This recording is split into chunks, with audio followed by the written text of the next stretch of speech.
The day had begun like any other, but nothing about it felt normal. Just hours earlier, I had stood by the graveside, watching the earth swallow the last physical trace of my parents.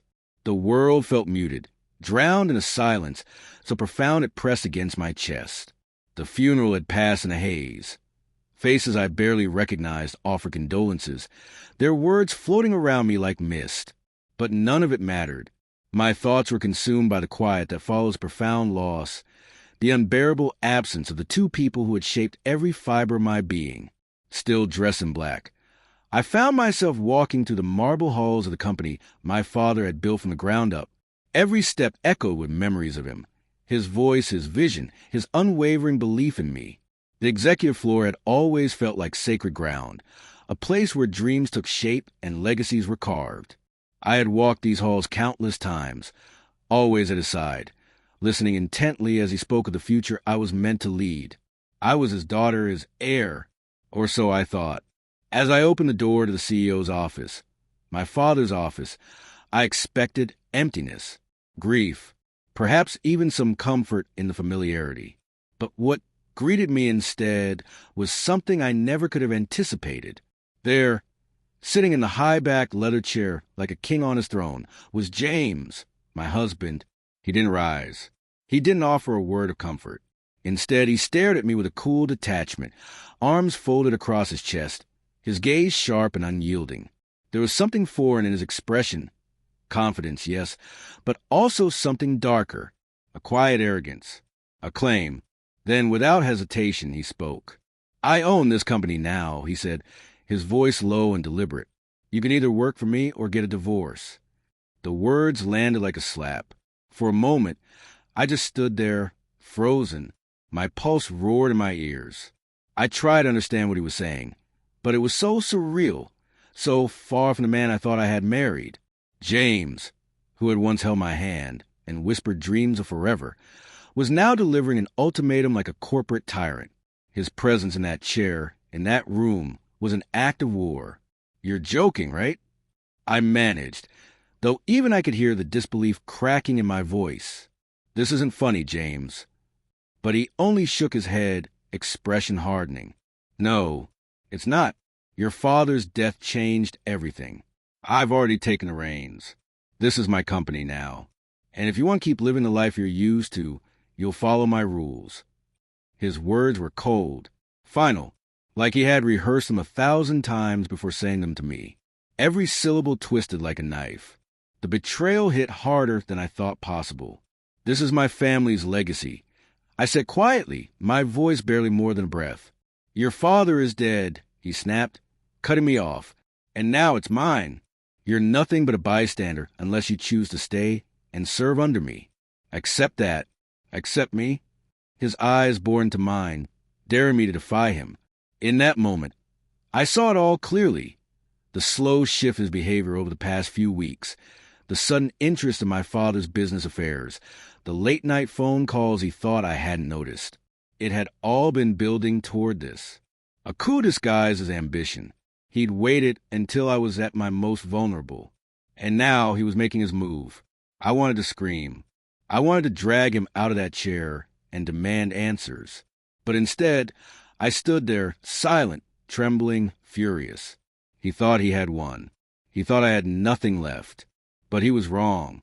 A seed of suspicion planted itself in my mind, quiet and persistent. Something didn't add up. James was too confident, too sure of himself. And I remembered something vague, almost forgotten, my father had mentioned before he died. A secret, something important. Something he said he was leaving for me. The days that followed blurred together. I avoided James as much as I could, retreating into the parts of the company he hadn't yet claimed. The walls of my father's sanctuary still held whispers of his presence, his scent lingering in the air, the echo of his laughter in the corners. But now it felt like a battlefield, and I was both soldier and strategist. I began my search. I combed through files, rifled through drawers, opened cabinets he used to lock with a key he never shared with anyone but me. Every night I left exhausted, empty-handed, and a little more desperate. James moved through the building like a man who had already won the war, and I let him believe it, until the 5th day. I found it buried beneath a stack of my father's personal notes, hidden in the back of a drawer only I knew existed. It was just a simple, worn envelope. No label, no markings, nothing to indicate the weight it carried. But my hands trembled as I reached for it, some part of me already knowing that whatever was inside would change everything. James had taken the throne. But what he didn't know was that my father had left behind a final move, one meant only for me, a $240 million secret, and I was about to play my hand. The envelope was sealed, its contents unknown, but the handwriting on the front was unmistakable, my father's. My heart raced, and without a moment's hesitation, I tore it open. The crisp paper inside seemed to shimmer in the dim light as I unfolded it. It was a will, but not the one I had seen read at the funeral. No, this one was different, and it hit me like a lightning bolt. My father had left everything to me. Everything. The company, the assets, the accounts, the entire $240 million valuation. Everything. But it wasn't just the wealth that left me breathless. It was the control. In a clause, hidden from everyone else, my father had named me as the sole heir. The company, the legacy, the power, it was all mine. I reread the document, my mind struggling to process what I was seeing. My breath hitched in my chest. James had no idea. He had no idea what my father had done. He thought he had taken everything from me, my dignity, my inheritance, my future. But in reality, my father had been preparing me for this moment all along. The company was just the beginning. But then, as if that revelation weren't enough, I noticed something tucked into the corner of the envelope, a smaller letter, almost hidden as though it were an afterthought.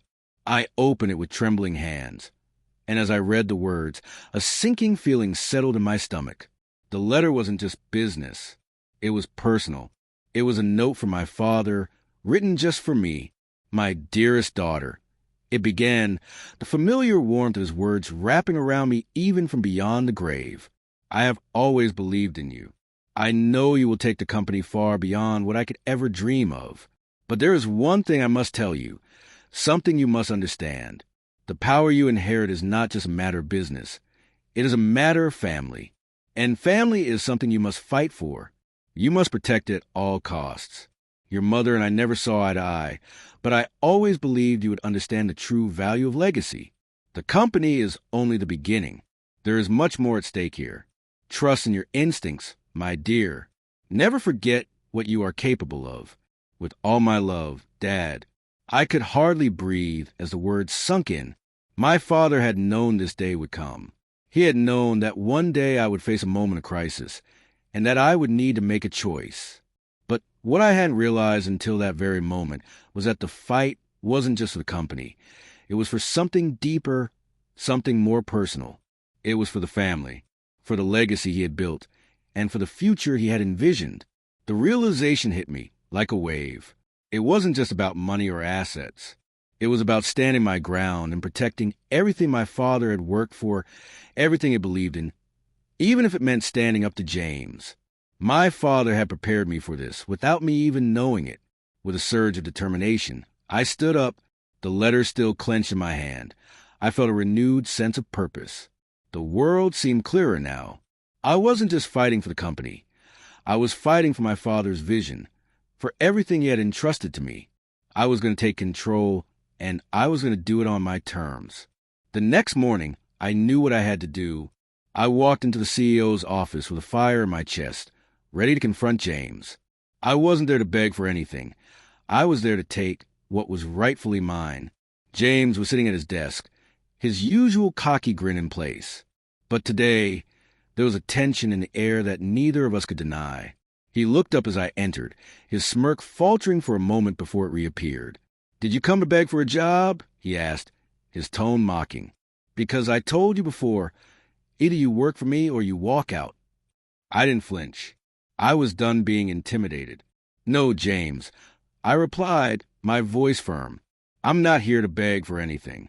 In fact, I think it's time for you to understand something." I placed the will on his desk, watching as his eyes flicked down to it. "You've been living under the assumption that everything my father left behind was yours to take. But you were wrong. My father left it all to me. The company, the legacy, the power. It's all mine. His face went pale, the color draining from it as he stared at the document. His expression shifted from disbelief to barely contained fury. "You're lying," he growled, standing up abruptly. "This is a trick. My lawyers, your lawyers, they missed something. I cut him off, my voice steady but resolute. "My father's will included a clause you never saw, James. The company, all of it, belongs to me, not you, not anyone else." For a long moment, the room was dead silent. James seemed to be trying to process what I had just told him, his face twisted in anger, his fists clenching at his sides. But I wasn't done yet. "I'm taking over, James," I said quietly, the words tasting like victory. "I'm taking control of what's mine. And as for you," I let the words hang in the air, knowing how much they would sting. "You can either accept it and step down, or you can leave. But make no mistake, I'm not going anywhere." For a few seconds he stood there, his body rigid, his gaze locked on me. The tension between us was palpable, like a storm that could break at any moment. Finally he spoke, his voice low and dangerous. "You think you can just take everything from me?" I met his gaze without flinching. "I'm not taking anything from you, James. You never earned it in the first place. You never understood what it meant." The words hung in the air, and I could see the moment he realized he was outmatched. He opened his mouth to say something, but I cut him off again, my voice cold and final. "Get out, James. You're done here." The fight was over. He knew it, and I knew it. I had won. I had taken control of my father's legacy, of everything that had been stolen from me. Not just the company, but my confidence, my future, and my sense of self. I wasn't about to let anyone, especially not James, tear it apart. The battle had just begun, but for the first time in a long while, I knew exactly what I had to do.